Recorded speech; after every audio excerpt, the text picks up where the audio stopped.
জয়পুরহাটে বৈষম্য বিরোধী ছাত্র আন্দোলনে শিক্ষার্থীদের সঙ্গে পুলিশের দফায় দফায় পাল্টাপাল্টি ধাওয়ার ঘটনা ঘটেছে। পাল্টাপাল্টি ধাওয়ার সময় শিক্ষার্থী ও পুলিশের অন্তত 17 জন আহত হয়েছে। বৃহস্পতিবার বেলা 11:30টার দিকে শহরের 0 পয়েন্ট এলাকায় এই ঘটনা ঘটেছে। দুপুর 12:30টা পর্যন্ত থেমে থেমে পাল্টাপাল্টি ধাওয়া চলে। এ সময় জেলার প্রধান সড়কে সকল যানবাহন চলাচল বন্ধ ছিল।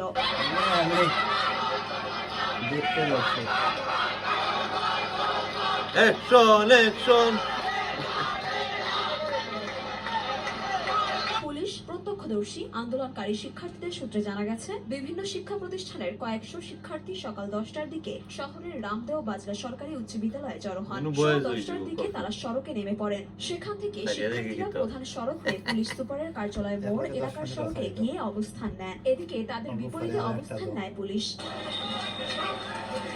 মা